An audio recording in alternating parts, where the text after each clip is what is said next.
Welcome to the FEMA Region 10 Mitigation Planning Coffee Break Series. Today's topic is Informing Recovery Through Natural Hazards Mitigation Planning.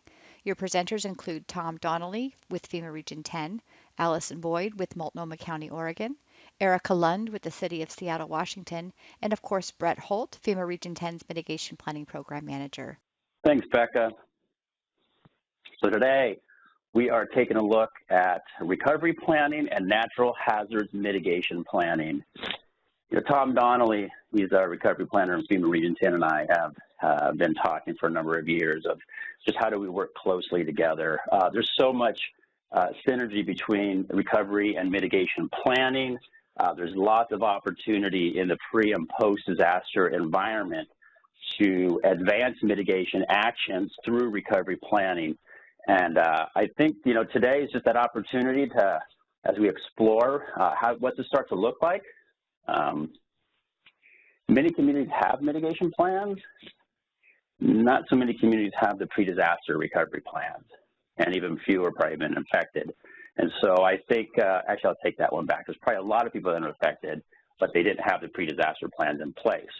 And so we're trying to get at today is developing, as you're developing or you've got a mitigation plan in place, what should you be doing and thinking about in pre-disaster recovery planning? Where are some of these opportunities to align? Where, both these planning efforts are looking at, they share a common goal of increasing community resilience. They have a lot of the same players. There's information in that mitigation plan that helps to inform recovery plan. It's also about getting the partners together ahead of time to recognize what's the vision of our community in terms of being resilient, in terms of developing safely. And it's recognizing that in a post-disaster environment, recovery planners and those that are all involved in that whole community effort are driving this effort, but we want to make sure mitigation elements are being incorporated.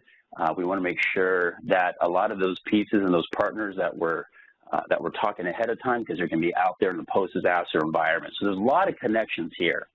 Are we going to get to everything today? Of course not. But we want to be able to start to develop that framework, give you guys some questions and things to think about as you're going back to your next mitigation planning committee, or if you have a recovery planning committee together, how do you reach across to the mitigation planning committee if you're not talking?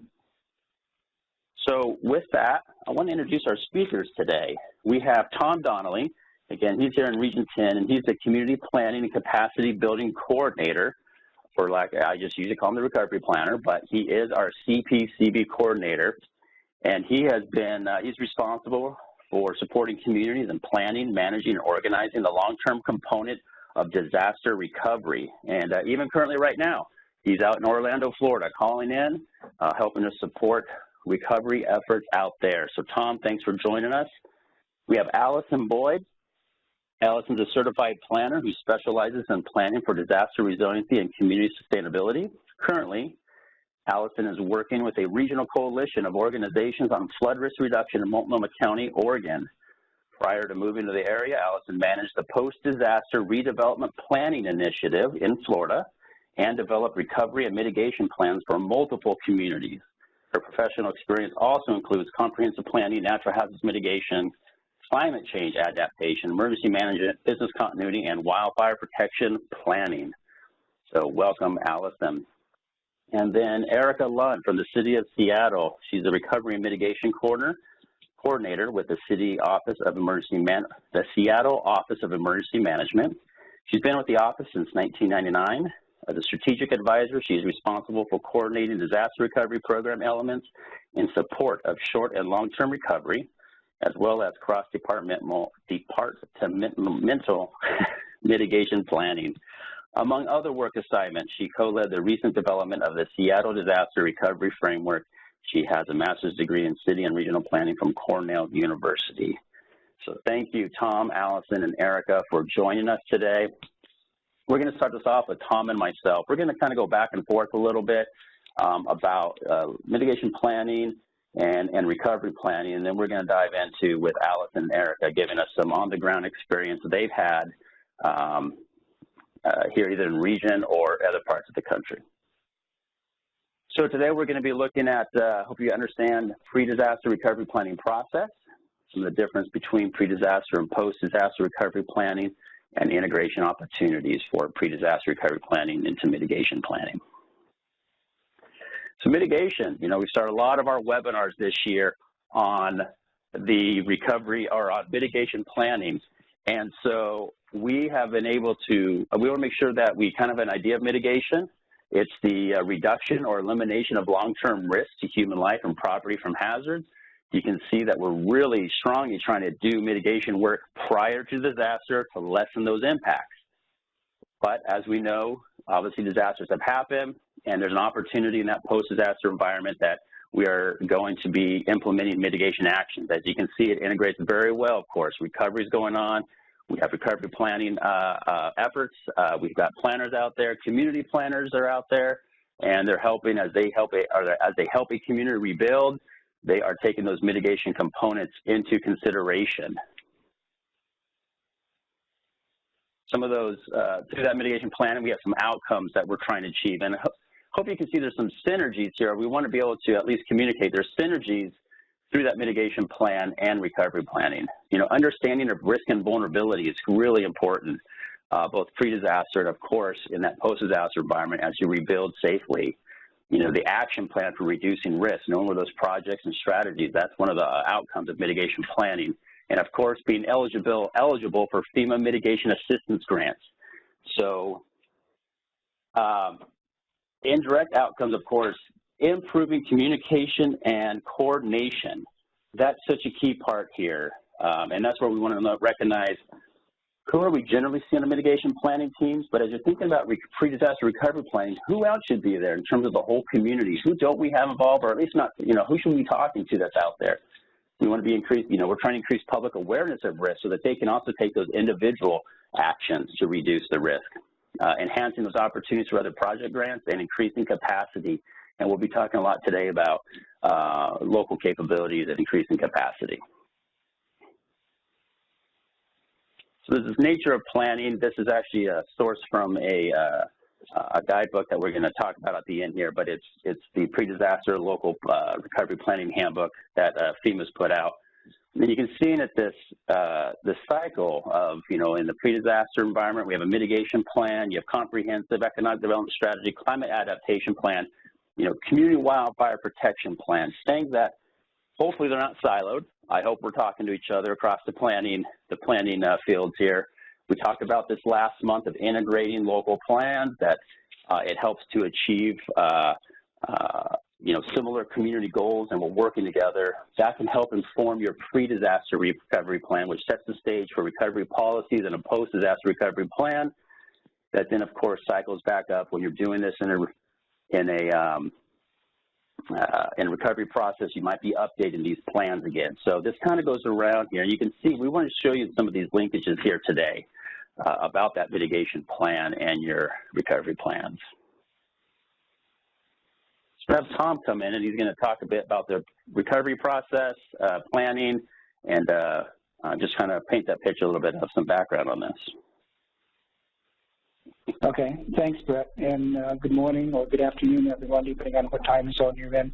The previous slide that Brett showed you, the cycle of planning and considerations for what you do, that one, that cycle is very indicative of what we're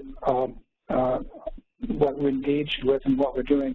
As Brett mentioned earlier, over the years, he would attend some of my presentations, and I would attend some of his, and would come to the conclusion very quickly, well, we're talking the same message to the same audience, and we need to join forces and really make the point of how mitigation and recovery planning are very strongly intertwined, and how they're achieving the same objectives. So we can go back to the other slide. There you go. So one of the conflicts that we also have is when we get to a disaster, where we talk to disaster recovery to our audience, target audience, the normal course of day-to-day operations and blue sky days. We start talking recovery, and we're talking a lot to the emergency managers, and they naturally gravitate to, oh, you mean response type of activities. And it's hard to get a point across that there's response and then there's recovery and there's long-term recovery. In fact, there is a part of the response in a very quick, not quick, but initial stages of recovery involved with the volunteers, organized, active, and disasters, otherwise known as VOADs. They have groups, they call themselves long-term recovery groups. But that's not, quite the same as the long-term recovery that we're talking about in terms of our long-term community-wide recovery. So this is one of the slides I'd like to bring up to help reflect and visualize how the different phases that we're talking about. So on the very far left, you have a pre-disaster recovery plan if you're so lucky as to have been thinking about it, conducting any activities with recovery planning. But then a disaster event happens, a catastrophic event or flooding or winter storms or wildfires that can happen now, whatever it may be. You have the disaster and then you immediately get into a response phase. The response is when the first responders come along and they help people get back on their feet and providing shelter, providing housing, food, stabilization of family lives. And that can go on for several months. And one of the things that happens as they transition out, the recovery phases transition in, and there's a slight discrepancy. This slide is what we've used in different places in the past, but I'd actually modify this slide. The time scale on the top, a number of months. The recovery phase and what we're talking about in long-term community-wide recovery from the federal standpoint, we like to get in much earlier than what it says here. Here it says recovery starts, the recovery phase one comes in like the month 3 or so. We like now to come in as soon as we can, week 2, week 3, whatever, as soon as things are happening, and we try very hard not to get in the way of the responders and what they're doing and putting things together, but yet there's a lot of things that we can do to identify what the issues are, who's being affected, what the baseline conditions have been in the community, to try to help establish what the needs and priorities will be in the community and to help in the long-term recovery phase. But the important thing here is that recovery lasts, this says it goes up to 9 months. Recovery, long-term recovery that we're talking about lasts years. We're looking at probably getting things underway, establishing the programs that can go on for 9 months, 12 months, a year, sometimes 5 years, depending on what improvements or what things need to be rebuilt or reorganized or re-coordinated for the community. FEMA's engagement in this may only last sometimes 4 months, 6 months, or a year. We've been in disasters for up to a year, and it's not uncommon to do that. But that's not to say we complete the project. What we're trying to accomplish is to help the communities identify the needs and help get on the road to recovery, and then give them the capacity to turn things over to them so they become the implementers of the recovery phase. So that's recovery management that you see at the bottom. It's very critical to help identify, to help the local community be able to manage their own recovery, and very frequently they're not. But anyway, this gives an overlap in showing how response can transition into recovery and continue on for long term. Next slide, please. So here we're getting into some of the things that you see in the post-disaster recovery. One of the very first things we do is going in and trying to do a community recovery, community conditions assessment and needs assessment, trying to find out what, not only what's been broken and what things need to be put back together, but what were the conditions before the disaster hit, and to what extent the community wants to put those things back together the way they were, or even better. We try to identify the strengths and weaknesses of the community. Do they have the capacity to manage these projects? Many times the capacity of the local communities are filled just by the normal day-to-day activities, and they find out they have to deal with a disaster that is dealing with hundreds of thousands or millions of dollars in recovery costs. They don't have the capacity to deal with a lot of those issues, and they don't have the knowledge and wherewithal to do it. So we try to help them in that sense. And we try to identify the second arrow there, identifying local leadership and the recovery team who is capable of leading the organization. We try to help them identify what we call LDRM, Local Disaster Recovery Manager. Specifically identify a local recovery manager at the local level, not the emergency manager, because he's off doing emergency management type of things, but a local disaster recovery manager that can focus on recovery for a long-term 1 to 2 year period, and then trying to help engage in community buy-in, get them to help us with identifying the needs and achieving consensus of where they're going with disaster. Next. So after we have identified what the community wants to do, we try to get them to think about, okay, you've got 12 things, 15 things on your project list. Maybe we've had communities and get together and do a visualization and visioning process and to let us know what they think should be put back together. And they can easily come up with 30, 40 different types of projects. And we kind of have to bring that back to reality. What's it going to take to bring the community back together and work to have a functioning community within the next couple of months, weeks or months or years, and try to identify what's the priority among all those projects, what's going to take the most dollars at the least number of dollars, and then develop some prioritization list.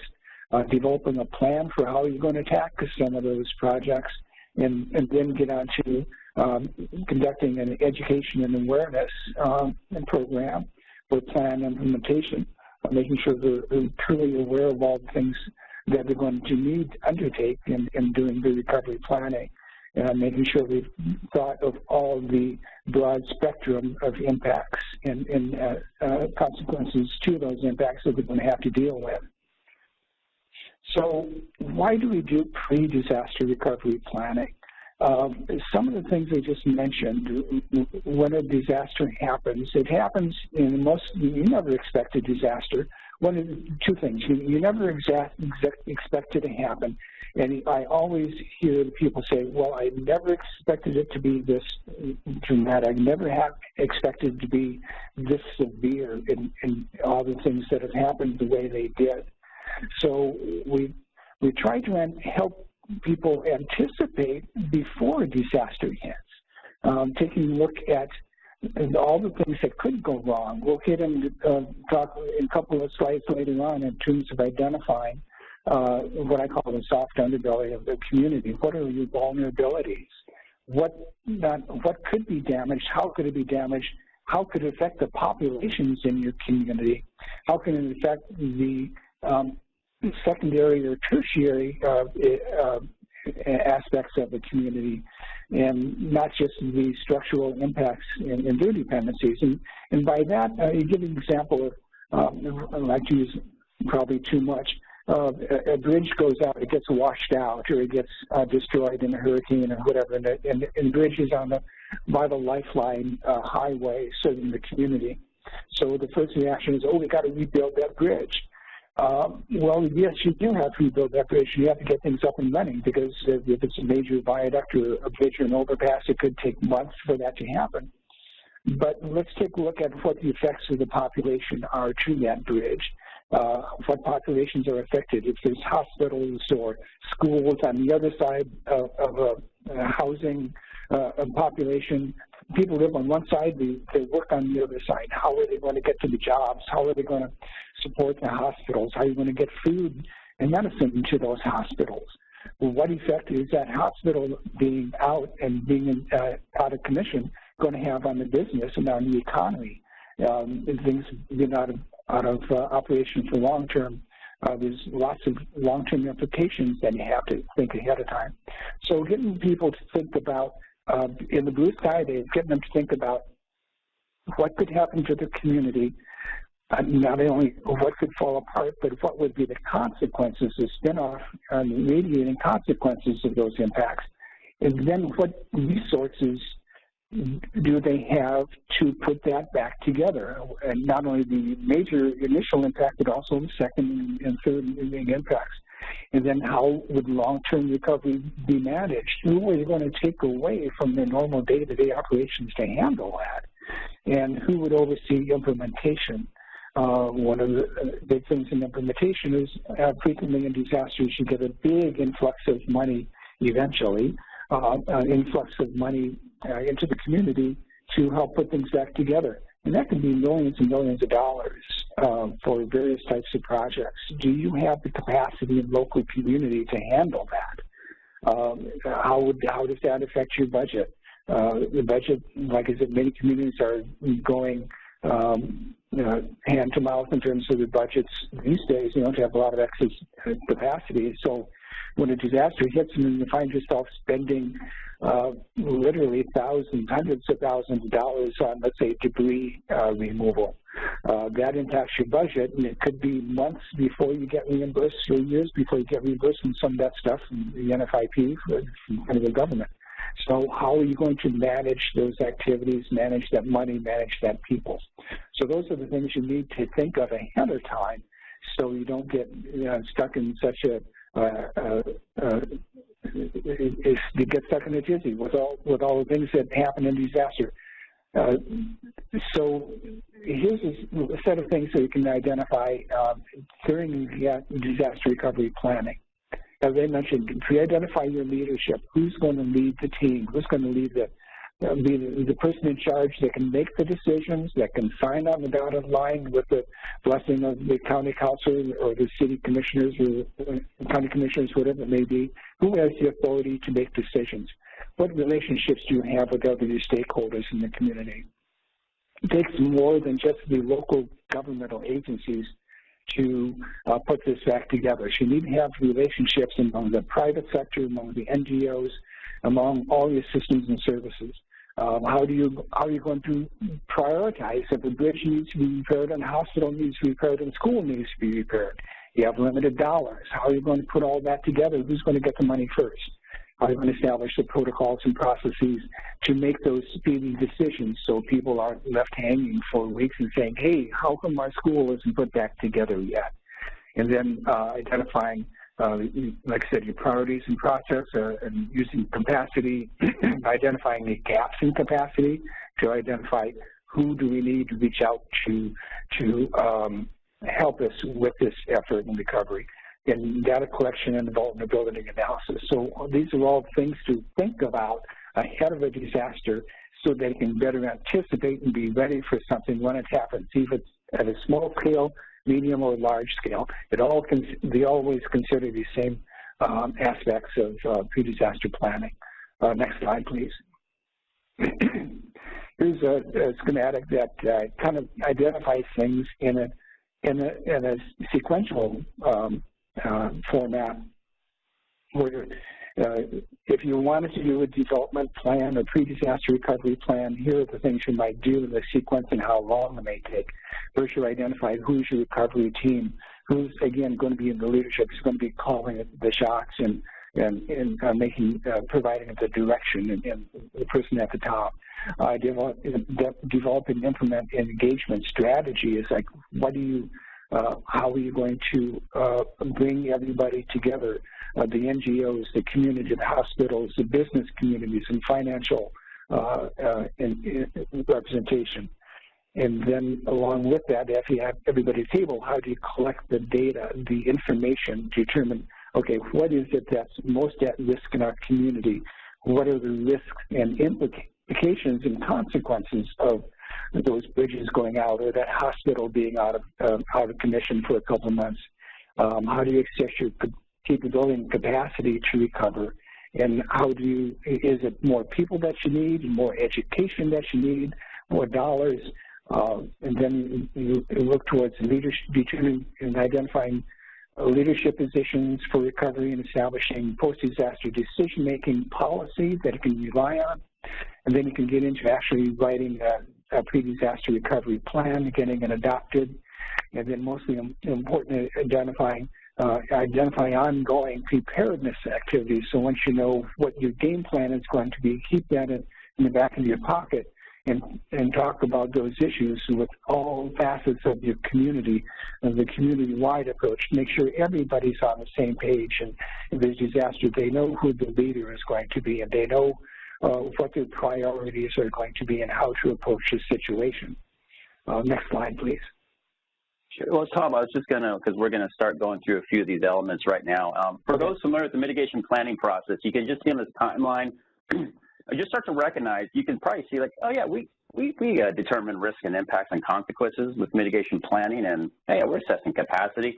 Just start to see that, and you can start seeing some of those synergies right off the bat here. And so Tom and I are going to do a little back and forth here for about 7 slides just on different elements of this. And I want to recognize, you know, if you're familiar with mitigation planning, or perhaps you're familiar with recovery planning, and you know, how do you reach across the aisle? If you're familiar with both, that's great. But we're just trying to show, here's some work that's going on in mitigation planning, and here's where you might build upon that or create some linkages with that pre-disaster recovery plan. So the planning teams, you know, right off the bat, for this webinar series back in February, I believe, we talked about building the planning team. And we listed, there's a variety of people we want to consider. It's going to depend, of course, on what your county or city or tribe looks like.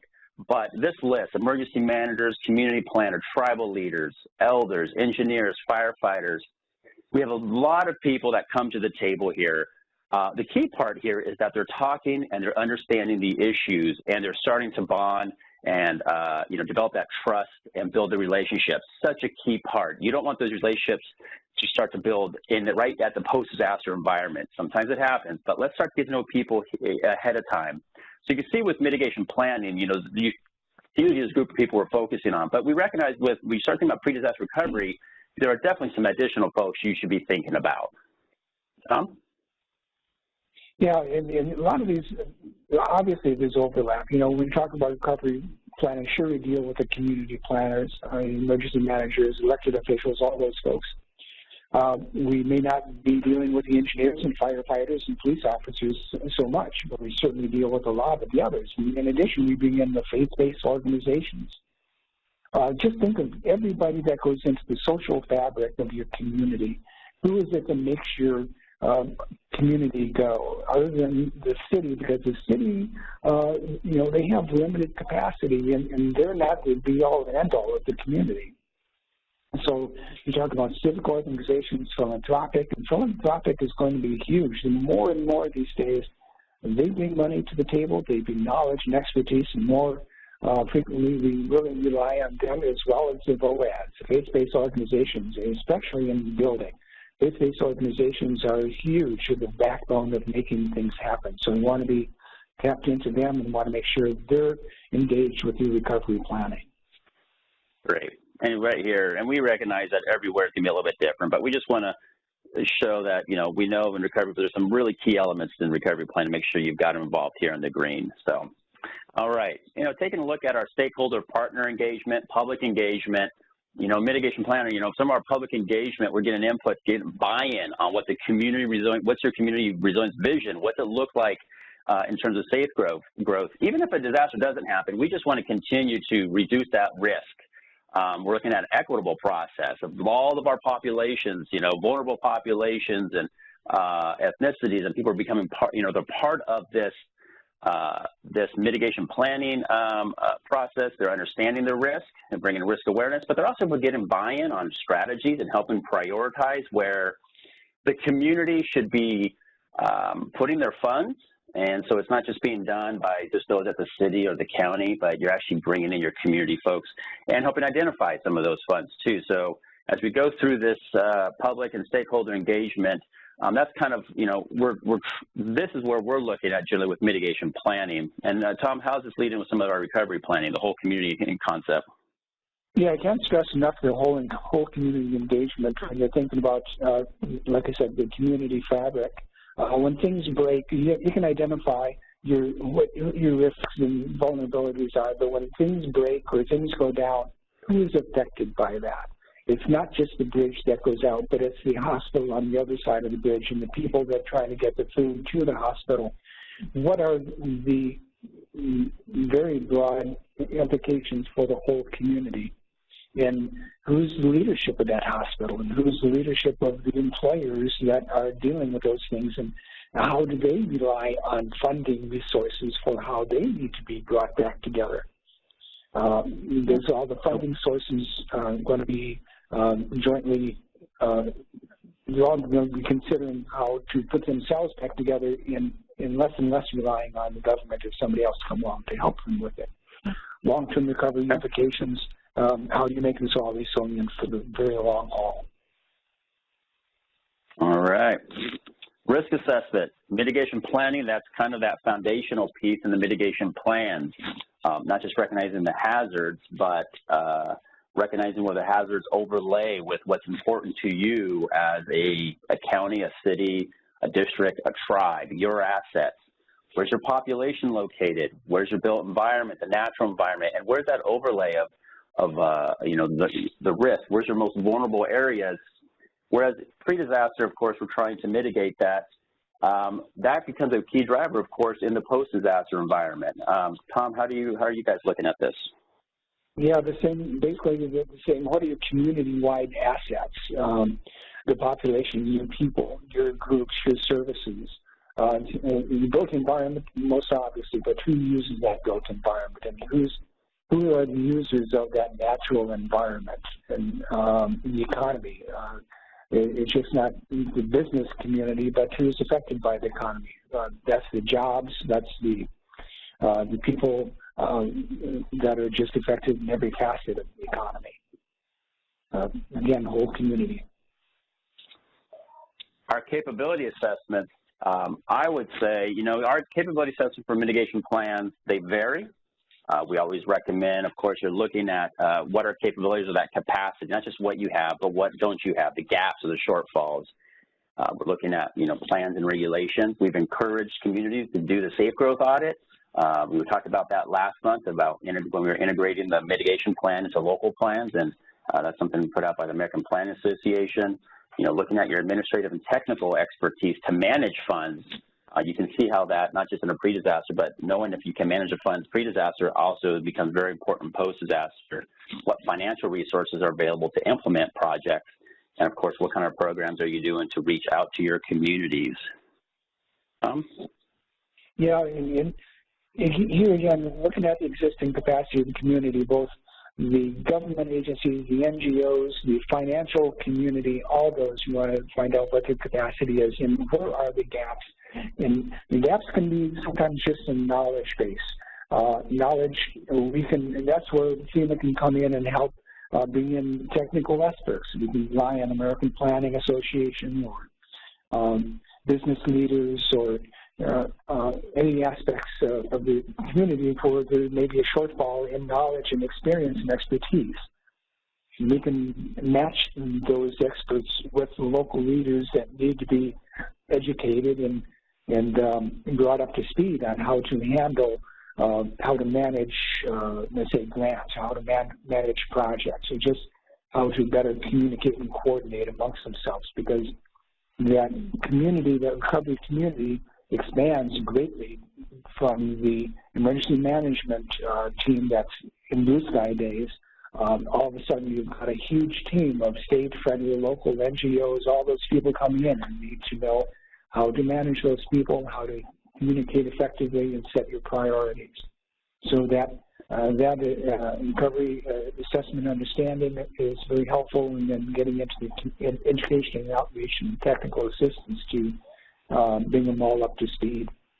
I think the key part here is if you're going through the mitigation plan and you're doing your assessment, you know, recognizing there's maybe some addition, you know, just trying to expand that capability assessment to make sure you're taking this all into consideration and maybe not just focusing deep down just on the policy aspect and about just pre-disaster. You know, recognizing what do we have in place, and maybe what should we be thinking about, you know, for that post-disaster environment.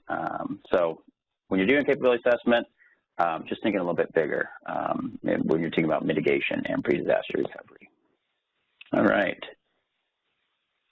Strategy development. There are definitely goals and lists of strategies and mitigation plans. Just want to highlight that this is an opportunity to make sure that these goals and strategies are recognized by those who will be leading recovery efforts, because this is where you might have your biggest opportunity in a post-disaster environment to implement that. But you want in a pre-disaster environment, you want those leaders to understand where we're going with this, look in the plan, recognize these opportunities so that you can take advantage of that post-disaster environment. Tom? Yeah, I think you said it well. You're just formalizing what your approach is, making sure you have it down on paper, making sure it's understood by everybody in the community. They're all on the same page and ready to go when something happens. All right. This is a pretty self-explanatory, but we want to recognize that, yes, mitigation plans are being adopted by elected officials, so you're getting that buy-in, whether it's a tribal council or it's a county or city council, county commissioners, and that this is, of course, right there, that's getting that buy-in with our elected officials. Very critical. Keep everybody engaged from the get-go, making sure that you're engaging them in all the discussions and all your organization and coordination right from the beginning, so that when it comes time to get their blessing, get their sign off any planning or policy documents, that they fully understand what they're in for and what it's all about. All right, and the last one that we're looking at here is this planned maintenance. We recognize that you develop something, a plan, it doesn't sit on a shelf, we're doing something with it. And so in that process, there's opportunities to coordinate. My main thing, actually, I like, and I'll let Thomas speak about that exercise in the plan, the recovery framework. I like that because that's when through the pre-disaster recovery exercises, it is an opportunity to reach back and say, hey, how would we implement some of that work that is in the mitigation plan? Where do we see those opportunities? But it definitely takes that coordination after the plans have been adopted to to continue these conversations so that you do recognize these opportunities. Yeah, two things with this is we have exercises on a regular basis for emergency management and response type of activity. You'll see people going through these exercises on the airports and all that sort of stuff. It's good to talk through your plans and your priorities and your approaches to recovery planning in blue sky days.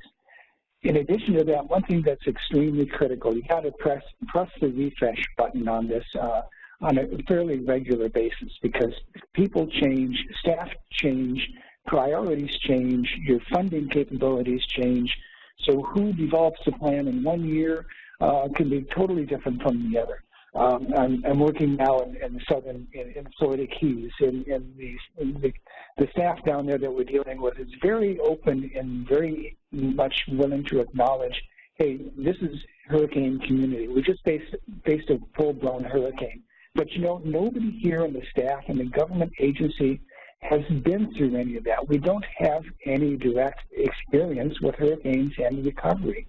Even though we have policies, we have things on the books, we don't know recovery. We need to be educated. We need to know what we're doing. So here's a good case where you'd think they would have a good understanding and good preparedness for that. But when it comes to it, they really need to refresh and practice what they've done over the years. All right. I am sorry. Allison Boyd, Levee Project Manager of Multnomah County, is going to come in and talk to us a little bit about her experience, and I will turn it to Allison. Thank you, Brett. So Brett and Tom gave a great overview on process and the importance of pre-disaster planning. So I was going to focus on a few mitigation policy areas in long-term recovery and how you can start to lay the groundwork for those in your hazard mitigation plan now.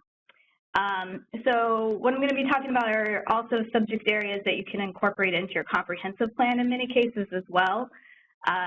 If you're integrating these ideas into either plan, it's a really great interim way to start working on recovery planning, even if you don't have the resources to do full recovery planning effort now.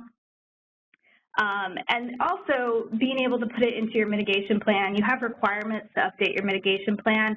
So this will give you some accountability to make sure that some of these recovery action items you want to do in the future are not overlooked in your preparations. And of course, including recovery considerations in your comp plan or in your development codes will give you that legal authority you need after a disaster to actually make some big strides in mitigation.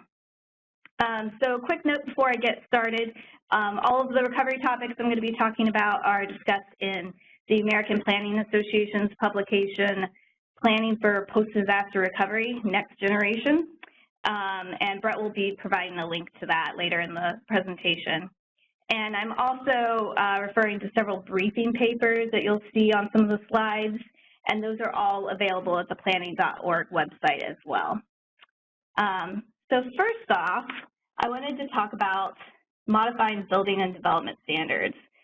So one of the mitigation options you might consider after a disaster is to regulate to higher standards. This is something that it's an opportunity that might arise because after a disaster, it's that window of opportunity. There's going to be increased political will and public awareness of risk. So some examples of when this has happened is after Hurricane Andrew in South Florida, there was a big increase in building wind mitigation standards in the building codes. There's been lots of building code updates, of course, in California after earthquakes. So building codes are sometimes a little bit harder to change, but there's also other things you can look at in your development code, site design, things like that. Another thing you can do, and this is something you can do pre-disaster, is to look at your current build-back policies and codes in your plans. And this is something you can work into your mitigation planning process as part of the review of the existing plans and your integration strategy.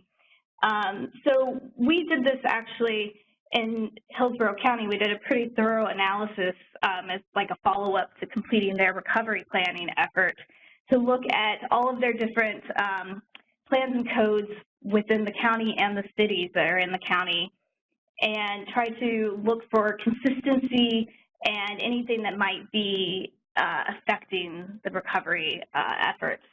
So their goals for modifying their build-back standards were to provide clear level of expectation for property owners, limit individual variances applied after a disaster, make enforcement easier and perhaps faster, ensure essential improvements in reconstructed structures, so that, making sure that they're actually building back better.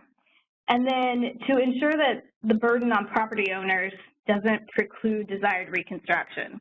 So this was a major driver for them, is to make sure that they're not, they don't have any build back standards that are in their plans or codes that's going to be above and beyond what might be able to happen after a disaster that's going to affect anybody's ability to, their affordability to build back or their desire to build back in that jurisdiction. Another major thing you would obviously want to try for after a disaster is to relocate development out of severely damaged areas. This is that goal in our mitigation plans. It's not always feasible before a disaster, but there is that potential after a disaster. So voluntary buyouts are a common post-disaster mitigation project. Usually the hazard mitigation grant program can fund some of those. And something you could do in your mitigation plan is to go ahead and set some of those priorities you want for buyouts or a process for how you would evaluate acquisition projects after a disaster and how you would make those community decisions. And that'll just set the stage so that you can do that better in your recovery. Other tools, of course, to do this would be looking at zoning and land use restrictions. You could try reducing intensity or density in high-risk zones. You could increase setbacks from hazard sources, such as waterways, landslides, earthquake faults, etc. And another way you can look at this is by offering incentives in safe areas where you want to actually focus redevelopment. So a project I worked on with Hillsborough County in Florida again was part of, actually a core component of their pre-disaster recovery plan was looking at identifying what they called priority redevelopment areas. And these were areas where they wanted to direct density during redevelopment, but also areas they knew would need to be redeveloped, but would need increased mitigation to be resilient. So they looked at this and they looked at how they could integrate that into their different county and city comprehensive plans as well. So that really ties into, looking at your risk assessment, what are those, identifying up front what those vulnerable areas are, and looking at if you can develop criteria ahead of time. So another thing you might want to do, not every community is going to be able to regulate higher standards or to do to buy out high-risk areas. So some are going to need to take advantage of the increased public awareness of risks to encourage voluntary mitigation measures. So for this, you're going to need good public education strategy to actually encourage property owners to spend more money on repairs or rebuilding in exchange for long-term benefits. And your mitigation planning process requires public outreach component. So this would be like a really good time to start pre-disaster and doing some of that education within the community. Another thing that you could do to encourage mitigation is to provide assistance with funding. The Hazard Mitigation Grant Program projects, that funding that becomes available after a disaster, those can be submitted for private property. So I've worked with before a neighborhood in Florida where the neighborhood was along a river that was having increased flooding, and they were able to apply for Hazard Mitigation Grant Program grant, as well as their increased cost of compliance on their flood insurance to be able to pay for elevating their homes in that neighborhood. So the local government may not have capacity to do this after a disaster, so that's something you might want to think about. Pre-disaster is there any way you could partner with nonprofits or have some funding to be able to hire consultants or somebody to assist those community groups in going after the mitigation funds? So this one is a pretty obvious, including mitigation and infrastructure repair or replacement. This fits in obviously really well with your pre-disaster mitigation plan. I think, we're always looking to figure out what are some of those structural projects we can include in the plan. But you might want to think, also of what are those really big wish list items that probably aren't going to happen pre-disaster because of funding or other issues, but after a disaster, it may be easier to remove or relocate infrastructure because it's been severely damaged. So this is an area where you can look at that. There's public assistance funds after a disaster that you can use to include mitigation measures when you're repairing infrastructure. I think another thing you can look at is whether or not you can upgrade any mitigation structures after a disaster to a greater level of protection. So things like levees, seawalls, pump stations, things like that, you could look at, is there anything that could be brought up to even or build back better type of standards where you could bring it up to higher standards than you had before. So the group I'm working with now, the Levee Ready Columbia effort here in Multnomah County, we've been doing detailed analysis of the current levels of protection of the levee system, as well as looking at future conditions considering climate change. So this kind of legwork will be very helpful if we have an opportunity to repair any of the levee system, because we could look at what level should we actually be bringing it up to. So another area that's very similar is restoring natural functions. So things like floodplains, wetlands, beaches, even fire-adapted ecosystems. You can be looking at There's lots of examples of where you can be buying flooded properties and returning them to a natural area that will absorb the future floods. The Dutch are big proponents of that. They have room for the river projects, which restore natural floodplains. In cities, for stormwater management, you can look at ways to mimic nature, the green infrastructure. There's a good briefing paper that you see on the slide on the American Planning Association's website that talks more about the green infrastructure projects. And of course, again, having, a good risk assessment in your hazard mitigation plan and including some of these ideas in your mitigation strategy will help with that effort after a disaster. So as I mentioned, and Brett and Tom also talked about this, an area where pre-disaster mitigation planning can really help with post-disaster mitigation is by providing the data and analysis. If you have a greater understanding of the vulnerabilities to your infrastructure, you might be able to do alternatives after a disaster. And if you want to maybe consider looking at ways you could do your risk assessment in your hazard mitigation plan to further community goals in recovery, so perhaps you could look at what are the potential impacts of affordable housing and have some of that data and analysis already available for when something happens.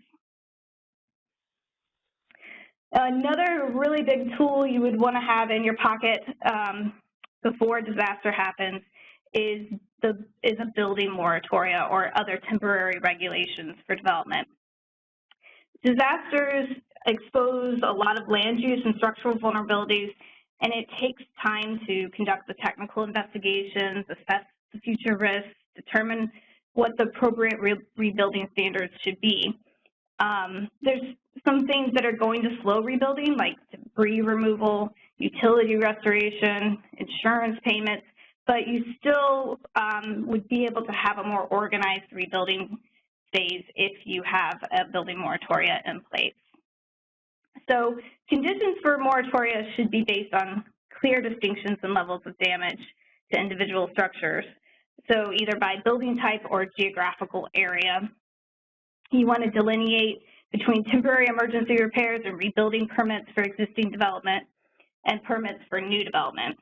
And if you are phasing the permit application process, you can fast track repair of minimally damaged structures while providing more time to assess the severely damaged structures. And this, of course, gives you more time to explore mitigation options and things like that. So Hillsborough County has a phased moratorium in its recovery ordinance, and it provides for an initial moratorium of 72 hours when a disaster is declared, which is then followed by a moratorium for 30 days for destroyed structures, 10 days for major damaged structures, 4 days for minor damaged structures, and 30 days for new development. So that has been something that they've worked into their recovery planning that they think will be very helpful for them. And there's a lot more information about this. There's a recovery ordinance that you can look at on the American Planning Association's website, and Brett will be providing more links to that as well. So I think, as I mentioned before, planning for public involvement would be a great activity to work into your hazard mitigation planning to help support your post-disaster recovery efforts. Changing development requirements, relocating businesses or people, these can be pretty controversial ideas to try to implement, even after a disaster has occurred. And so there's a limit to how much pre-planning you can actually do around some of these property rights issues pre-disaster, but you're definitely going to need a really great public involvement strategy after a disaster. So if you can start to kind of prepare for that and figure out what some of those components would be that you would want to include to make sure that you have a very inclusive public involvement process. That would be a really great way to work that into your hazard mitigation planning. So that's all I have. Thank you, Allison. All right. I know we're at the top of the hour. I'm going to encourage everyone to stick with us here because Erica Lund from City of Seattle is going to talk about the framework they currently have and where they see the opportunities for some of this integration here. So with that, let me turn it to Erica to talk about some of the work here with City of Seattle. Erica? Brett. So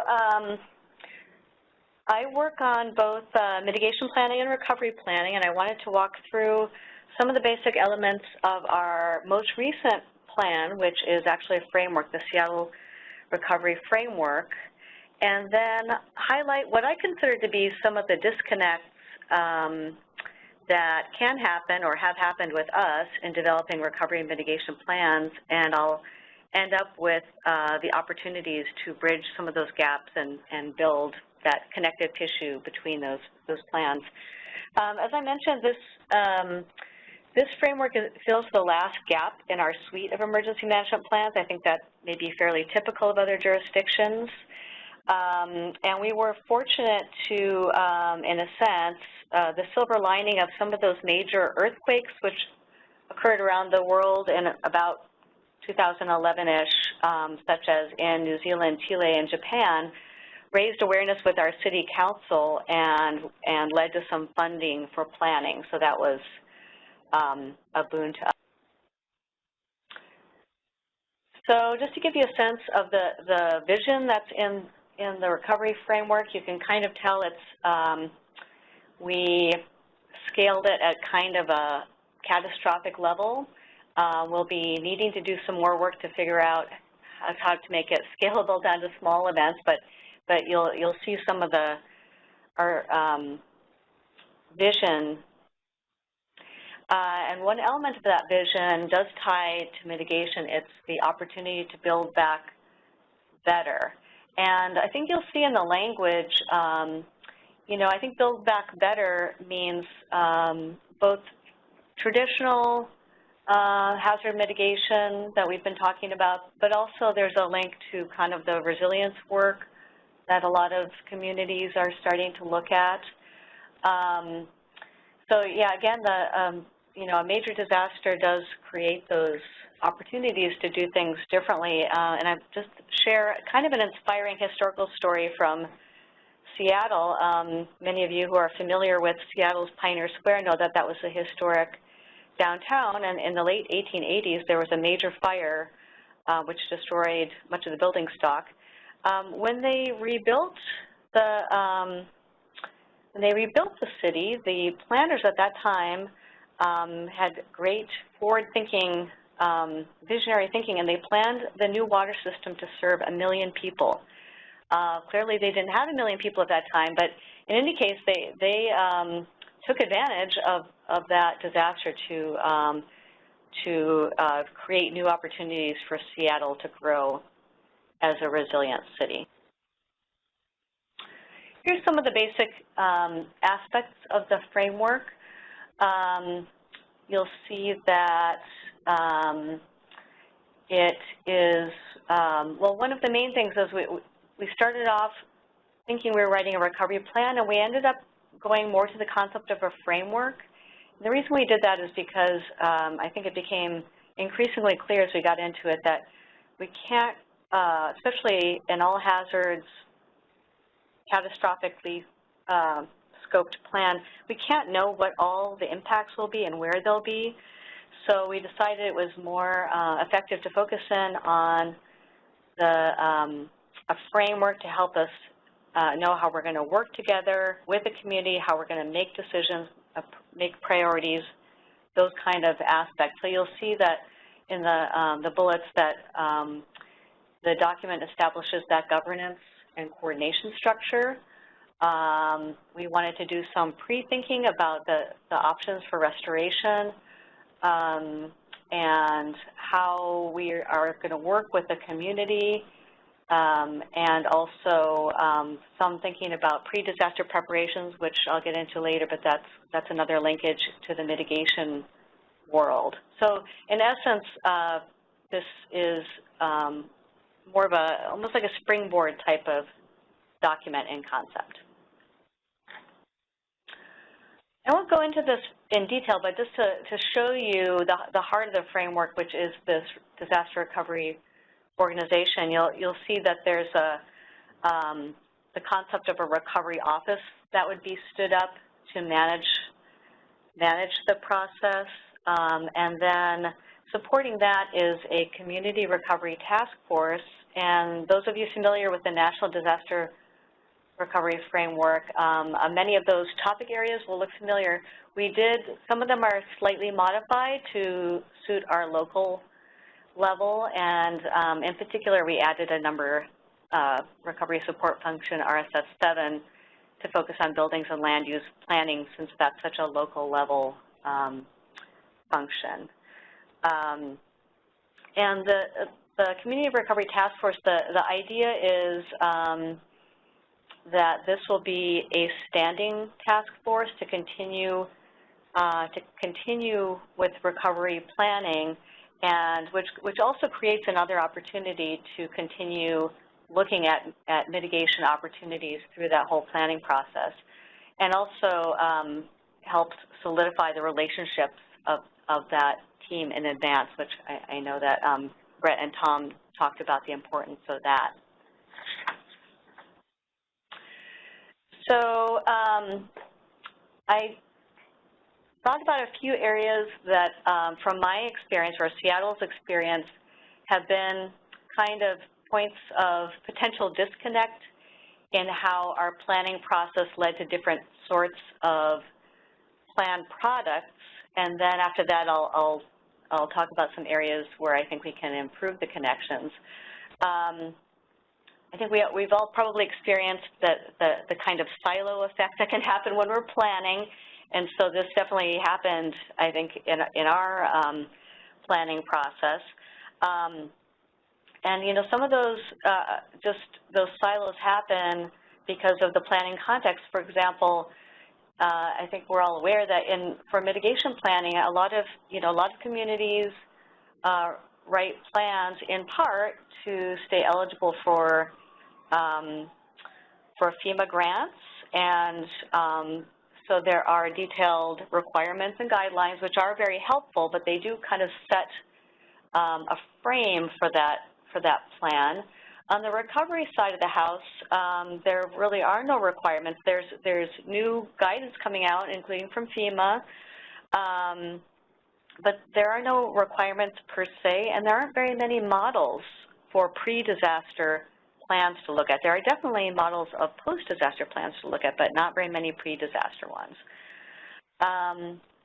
On the mitigation side, we tend to focus on, our plan has tended to focus more on those kind of capital projects. I've been calling them hard projects, you know, buildings, infrastructure types of things, looking at the cost effectiveness of those types of projects.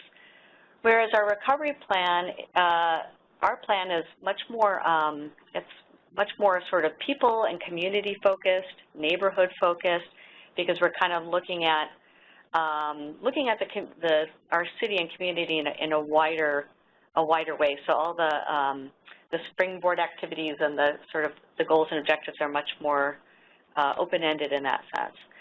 And then finally, on the mitigation side, we did tend to focus on, it's kind of government-centric in that we really were looking at what are the things that we have direct responsibility for that are kind of in our manageable interest,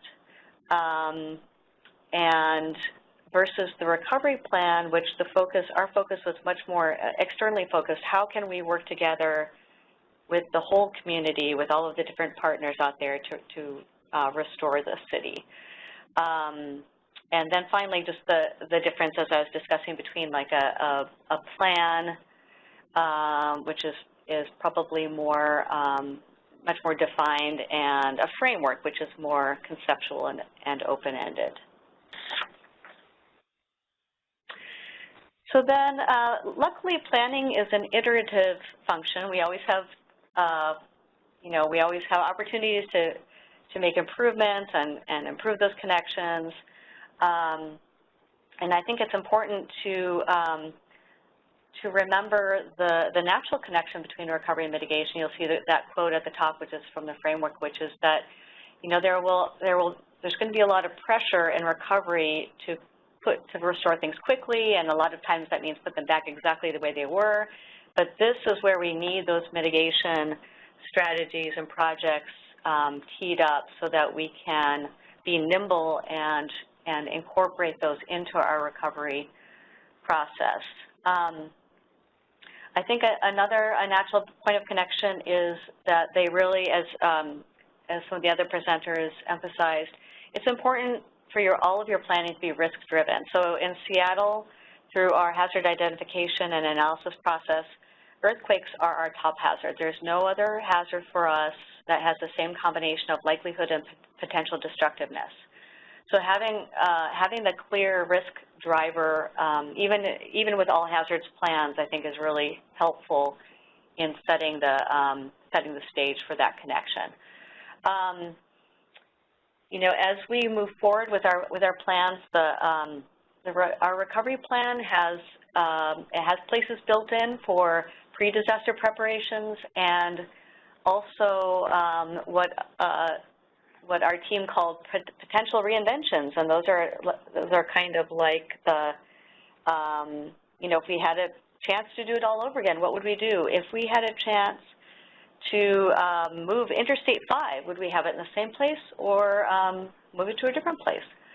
And then with the mitigation plan, I'd like to see us get a little bit less of that sort of inward-looking philosophy and look at the bigger picture, some of the blue sky thinking, link a little bit more to that resilience planning that we would want to incorporate into the recovery process. In addition to, being actively looking at all the after-action reports that happen to see, to see how we can bring mitigation into the recovery process. So just as an ending point, I think mitigation planning in its highest sense will lighten the load of recovery and make best use of those silver lining opportunities to build a more resilient city. That's all. Thank you. Thank you, Erica. Appreciate it. We're just going to finish this last slide here, and Tom, is going to come in and just say, what are these next steps? Well, not everything. What are just those few things you guys might be thinking about here? And I got this quote. It's actually, I don't remember which, if it's FEMA or APA one, but it says, a crisis, as it has famously been said, is a terrible thing to waste. And, it's really talking about, we recognize there's damages and things that happen. Let's pre-plan what we might do here. And as our speakers were just saying, let's make sure we're able to take advantage of that in the sense of let's build back safer and more resilient. So, Tom? Yeah, in the interest of time here, one thing I want to emphasize and really underscore is when you take a look at all the documents that we have at the end, the resources and how to do a plan and all that sort of stuff, you're going to see that if we really start to do a plan from scratch, it's going to take a lot of time, a lot of effort, a lot of commitment, resources, 6 months, 9 months. Sometimes you go out and hire a contractor or a consultant to do it for you. Don't get intimidated by what it takes to do a plan. You don't need to do a full plan from beginning to end. The plan itself is not the be-all and end-all of what you're trying to do. The process is what you have to be aware of. Knowing why to do a pre-disaster plan, know why this is important to your community, who's to be engaged, who has to know about that, who has to be aware of the need to do it, and then try to bite off bits and pieces of that. Start very slowly. Synchronize your mitigation plan with the comprehensive plan, with your capital improvements plan, with all the other plans, making sure that they're all in lockstep with each other and what they're saying. Get your community members together, your leaderships together, and identify ahead of time who's going to be in charge. Simple things like that don't take a lot of time and commitment. You can undertake those in and be a long way off, better off than what you were without doing anything. But don't get intimidated about what it takes to do a plan. By all means, the plan is important. It's a good guidebook and a tool. It's very helpful, extremely helpful to communities. But doing the small incremental steps is better than not doing anything at all. That's it. All right, perfect. I think, Tom, we're just going to show that we've got a lot of resources here that to take advantage of. Is there any one that you want to highlight? Yeah, Pre-Disaster Recovery Planning Guide. The second one for local governments that lays out what it takes to do a pre-disaster plan. Again, it shows how to do a plan. It has incremental steps. Take one step or two steps at a time if you want. More broadly, from the Pre-Disaster Planning Guide, the Tool Management Toolkit at the very top. That's another excellent resource. They're all good information if you want to take a look at all of them, but those top two, I would say, the ones that are most important, most relevant to what we're discussing today. Perfect. All right. Well, I hope you guys in the webinar you're able to understand some of the pre-disaster recovery planning process, some of the difference between that pre and post disaster, and as well as the connections. And of course, what are some of those opportunities to integrate pre-disaster recovery planning into mitigation planning? We've got some upcoming here in Region 10. We got some upcoming trainings if you want to participate here over in Idaho, March 6th, 7th in Canyon County, in Alaska. We'll be there in September in Anchorage. In Washington, we got a couple dates. When these slides go out, you got the link you can click, and once we get these registrations open here later, it's not none of these are open immediately, but here once they're available, you guys can register for that. And you know, this is the end of our series for 2017. Actually, I have nothing planned for 2018, but you can see there's a lot of stuff that we've been doing. We're gonna have, when we send out our slides that Becca will do, you can always go onto our coffee break site and always look at these previous recordings. So thank you for joining us this year. We also have if you can't get in touch with us, these are our state contacts for recovery planning. You can see for each state who you can reach out to, and again, you'll have slides and links to reach out to these individuals for here in Region 10. I'm not sure for the other regions, but of course also our mitigation planning contacts if you're interested in mitigation planning and those opportunities. Thank you, Brett, and thanks again to our panelists and to our audience for tuning in to the Mitigation Planning Coffee Break series hosted by FEMA Region 10. Previous sessions were recorded and are also available on our YouTube channel. Thanks again for tuning in.